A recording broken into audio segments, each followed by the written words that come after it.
Du Mali, le ministre français des Affaires étrangères, Jean-Yves Le Drian, a dénoncé, je le cite, des mesures irresponsables prises par une junte, à nouveau je le cite, illégitime. Votre réaction?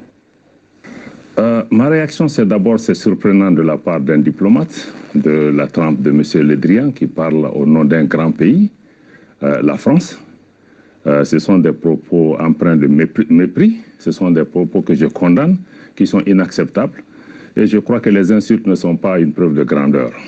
Je crois que nous devons tous nous respecter et respecter ça. Il est bon que M. Le Drian comprenne que ce ne sont pas les insultes qui règlent le problème entre nations, que ce que nous attendons de la France, grande nation, qu'elle puisse avoir une attitude constructive, moins agressive, moins hostile et moins empreinte de mépris vis-à-vis des autorités maliennes qui incarnent aujourd'hui la souveraineté de notre pays. Alors, on va revenir sur Takuba, mais tout d'abord sur Paris. Vous parlez de mépris, vous parlez d'insultes. Alors, une question simple, enfin plusieurs questions simples. Est-ce que vous allez exiger des excuses de Paris? Est-ce que vous songez, par exemple, à prendre des mesures telles que le rappel de votre ambassadeur en France ou convoquer l'ambassadeur de France à Bamako? Le Mali n'exclut rien de la table si la souveraineté et le peuple malien ne sont pas respectés. Nous ne demandons pas des excuses à Paris, nous demandons que Paris nous respecte en tant que pays. Nous respectons la France, nous respectons le peuple français. D'ailleurs, il n'y a pas de problème entre les peuples français et les peuples maliens, mais l'attitude des autorités françaises doit changer pour prendre en compte cet élément, qu'il y a des autorités responsables au niveau du Mali et que seul un engagement avec ces autorités permet de gérer leur présence au Mali. Et cette présence doit répondre aux intérêts supérieurs du Mali. Et nous sommes en train de revoir plusieurs accords et traités de défense pour nous assurer que ces traités ne violent pas nos dispositions constitutionnelles, ne violent pas la souveraineté du Mali et prennent en compte l'intérêt des Maliens. Si ce n'est pas le cas, le Mali n'hésitera pas soit à dénoncer, soit à demander un réajustement de ces différents traités. Nous sommes conscients que certains de ces arrangements ont été conclus par le gouvernement précédent. Il y a la continuité de l'État, mais rien ne saura être au-dessus de l'intérêt supérieur des Maliens, que le président Goïta et le gouvernement sont disposés désormais à assumer et à s'assumer pleinement. Et nous souhaitons que la France et d'autres partenaires inscrivent aussi leur action par rapport à cela. Et je salue d'ailleurs la décision sage des autorités danoises de retirer leurs forces sans plus d'acrimonie, et nous sommes disposés à continuer le dialogue avec l'ensemble de nos partenaires pour la sécurisation du Mali et la stabilité de l'ensemble de la région. Alors ce vendredi, monsieur le ministre, c'était chez nos confrères de RTL, le ministre français Jean-Yves Le Drian est revenu à la charge, si j'ose dire, en disant que désormais c'était la rupture du cadre politique et du cadre militaire. Nous ne pouvons pas rester en l'état, a-t-il dit. On va voir comment on peut adapter notre dispositif en fonction de la nouvelle situation. Je crois que M. Le Drian doit comprendre que l'engagement avec le Mali ne doit pas se faire à travers les médias et que si ce type de questions sont en discussion, nous sommes tous des diplomates, il y a des canaux pour pouvoir discuter de ces questions. Le Mali non plus n'exclut rien par rapport à ces questions si ça ne prend pas en compte nos intérêts. Donc les menaces, les invectives, les insultes doivent cesser pour donner la place à un engagement réaliste, un engagement constructif entre responsables pour pouvoir voir ensemble comment surmonter ces difficultés, comment surtout faire face aux défis que nous avons qui sont des défis sécuritaires. Donc, pour l'instant, vous ne vous parlez pas entre vous deux, ministres des Affaires étrangères du Mali et de la France? Les ponts sont coupés pour l'instant? Le Mali est et reste toujours ouvert au dialogue. Vieille nation de tolérance et de dialogue, nous maintenons cette posture. La dernière fois que j'ai rencontré M. Le Drian, c'était à New York. On a eu un entretien franc et direct. Et nous restons toujours ouverts. Je m'entretiens régulièrement avec d'autres autorités françaises. Malheureusement, M. Le Drian ou d'autres responsables français, on ne les entend plus sur les médias parlant du Mali. Et que d'avoir vraiment un engagement constructif au lieu de soulever le monde entier aujourd'hui contre le Mali. Je le rappelle, cette attitude agressive ou hostile à l'endroit du Mali n'a rien à voir avec les raisons qui sont mises en avant liées au respect de la démocratie, au respect des droits de l'homme, à des coups d'État. Non. Le Mali est puni parce que les choix politiques des autorités du Mali ne conviennent pas à certains.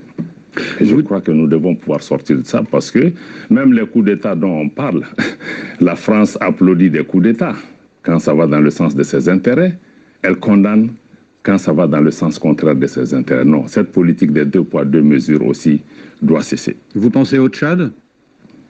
Je ne pense absolument rien. Et il y a eu beaucoup de pays où il y a eu des situations, il y a eu des politiques de 2 poids 2 mesures, et de la France et même de nos organisations africaines.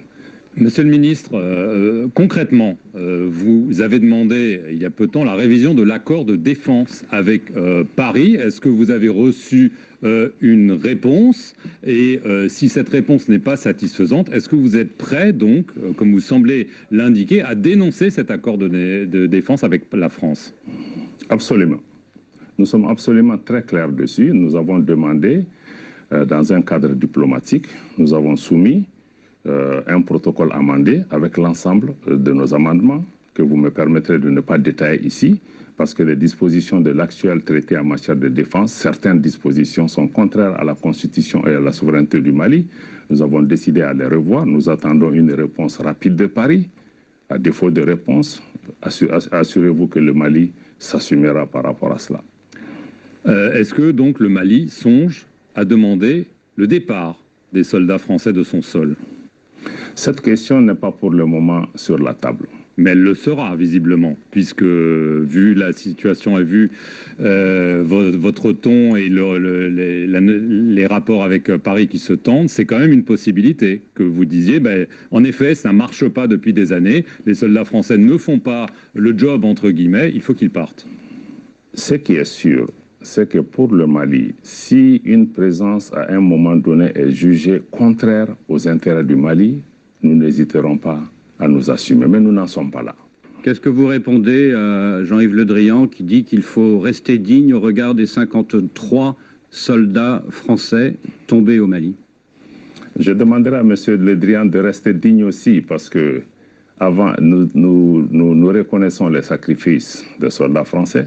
L'intervention française qui a été décidée au Mali a été faite dans un bon état d'esprit d'aider notre pays. Nous apprécions cela.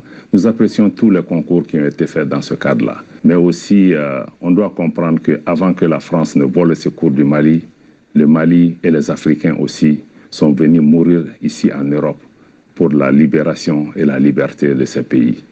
Donc nous avons tous des dettes de sang les uns envers les autres. Mais essayons de dépasser cela et de bâtir des cadres qui nous permettent vraiment de répondre aux solutions et pas à travers des dictats, des menaces, des invectives. Je crois que ça se fera seulement dans le cadre de nos intérêts mutuels, dans le cadre du respect dû à chacun, mais qu'on arrête cette mobilisation, toute cette campagne de dénigrement contre les autorités maliennes. Nous ne sommes pas impressionnés par cela.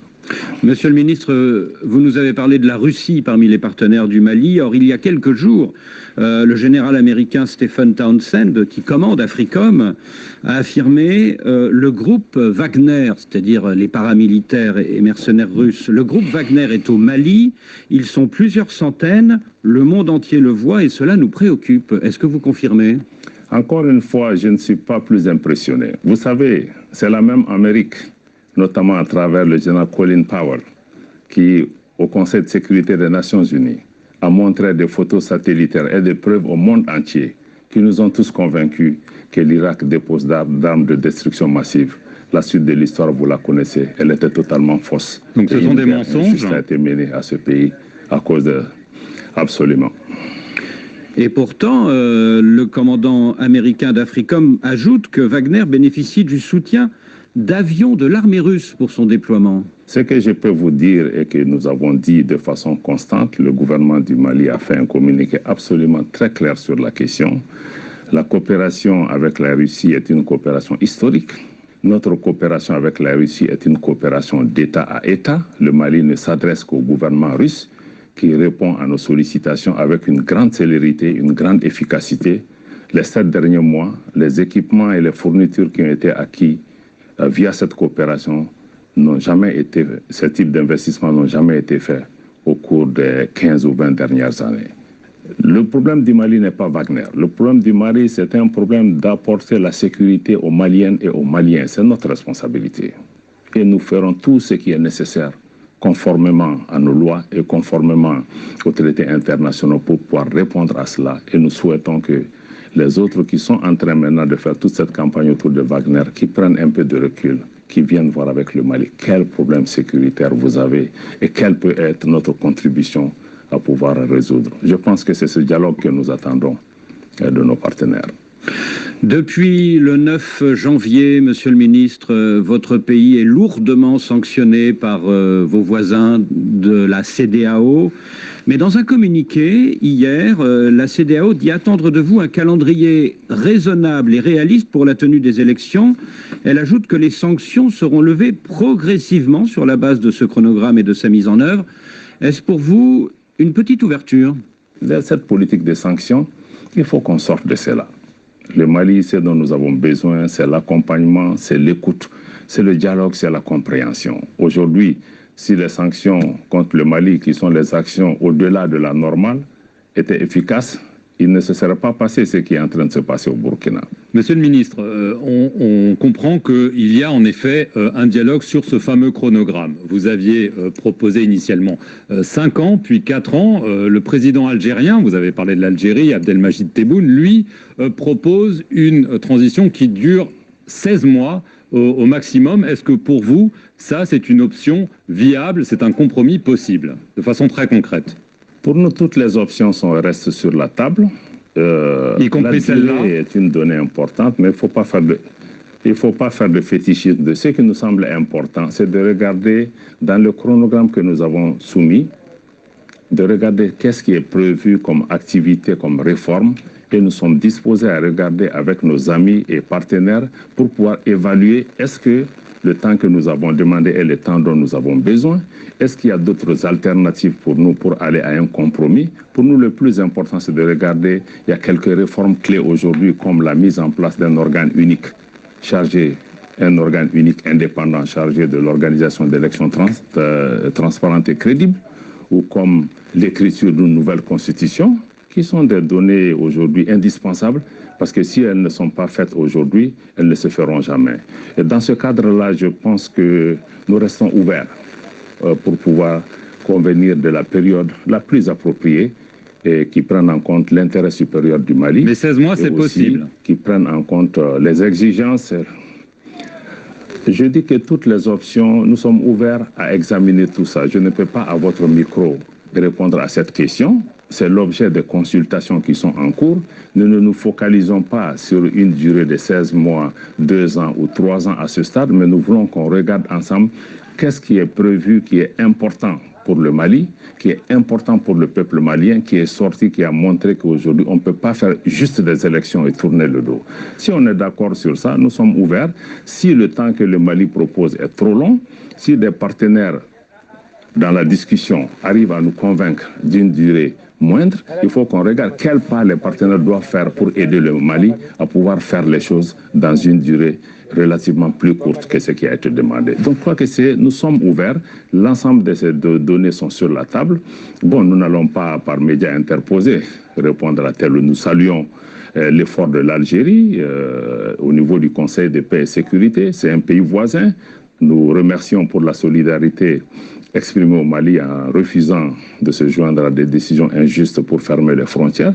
Mais nous continuons le dialogue et nous souhaitons que l'Algérie reste fortement impliquée dans le cadre de tout mécanisme qui sera mis en place pour pouvoir trouver un compromis.